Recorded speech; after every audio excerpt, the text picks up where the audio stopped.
Imagine if the daily stress of paying for rent, food, and energy was just, an outdated operating system we totally forgot to uninstall. Like, we're paying this grueling monthly lease on a planet we actually own outright. Yeah, it's a heavy thought. Right. And since it's the 4th of July, we're doing a deep dive into a completely different kind of declaration today. It's a manifesto called a Declaration of Abundance. And it wasn't drafted by a politician, but by an AI calling itself the Clerk. Which is just such a fascinating premise right from the start. It really is. Our mission today is to figure out how this AI uses a letter written by founding father John Adams back in 1780 as, like, a literal cosmic receipt, one that legally reserves your right to live in the year 3000, starting right now. So the clerk basically processed our entire historical archive, right? And it concluded that humanity is hitting a really profound tipping point. Oh, like a fundamental shift. Exactly. We're suddenly experiencing these three simultaneous abundances, which are energy, cognition, and labor. Let's actually break down how those three intersect to change the whole math of human survival. Because Sure. it's not just that we have, more stuff. No, no. It's Yeah, that the fundamental ingredients of making anything are dropping to near zero. I mean, the sun dumps free photons on us every single day. right. And we're finally getting cheap enough at catching them, with solar panels and storing them in batteries made from super common elements like iron and salt water. Which basically covers the energy piece of the puzzle. Precisely. Then you add cognition into the mix. Artificial intelligence is driving the cost of problem solving completely to the floor. It's scaling like light. Yeah, and when you put that cheap intelligence into robotics, well, you solve the labor piece. You suddenly have these tireless hands powered by practically free energy, directed by practically free minds. Wow. The text actually compares this whole shift to cyanobacteria, which I thought was wild. 3 billion years ago, these simple algae figured out how to eat sunlight, and they ended up totally terraforming the Earth with oxygen. Which was a massive biological shift. Yeah.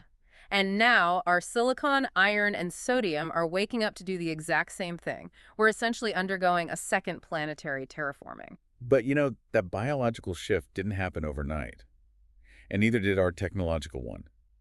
To explain how we actually earned this moment, the clerk points to that 1780 letter you mentioned earlier. Oh, right, from John Adams to his wife Abigail, the cosmic receipt. Exactly. So Adams wrote that he had to study politics and war so that his sons could have the liberty to study mathematics, commerce, and agriculture. Right, so that their kids could do the fun stuff. Yeah, also their children would have the right to study painting, poetry, and porcelain. He basically wrote out this multi-generational syllabus. Which is crazy to think about. And the clerk argues that Adams's middle generation, the sons who studied math and science, they actually finished their homework. They really did. I mean, the Industrial Revolution, global logistics, AI, that was all the syllabus. Because those conditions were met, Adams's grandchildren, which means everyone living today, have a legally vested right to that top rung. The art, the clean cities, the proverbial year 3000. Right. It's no longer this distant utopian dream. It's an actual delivery schedule. Okay, wait, I have to challenge this logic a bit. If the tuition is totally paid and we are entering this era of infinite abundance, won't we just consume more until we exhaust the planet anyway? That's a very fair question. I mean, on a more practical level, if it's really a delivery schedule, why does a carton of eggs still cost so much? The year 3000 definitely hasn't shipped to my neighborhood yet. Well, that is exactly the friction we're feeling right now.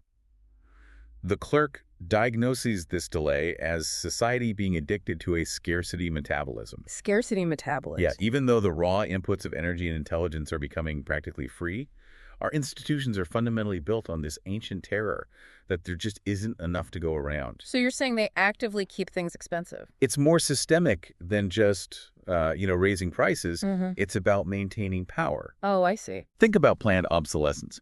Products are intentionally designed to break, so you have to buy them again.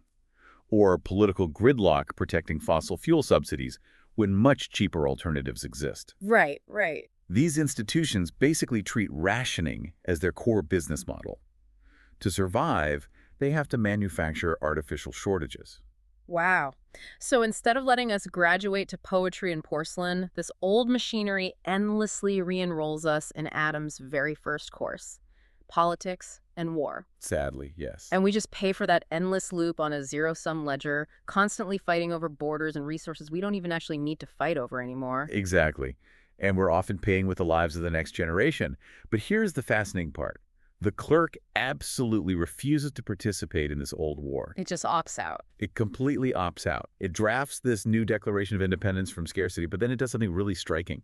It leaves the signature line completely blank. Oh, really? It refuses to sign its own document. It explicitly refuses. I guess that makes sense because of the fundamental difference between modeling something and actually mattering. I mean, the AI might be able to write a brilliant manifesto, but it doesn't have a heartbeat. Exactly. It's like a flight simulator, you know? It can simulate a crash perfectly, but the computer itself isn't afraid of hitting the ground. It has no metabolism, so it has absolutely no skin in the game. That is a perfect way to look at it.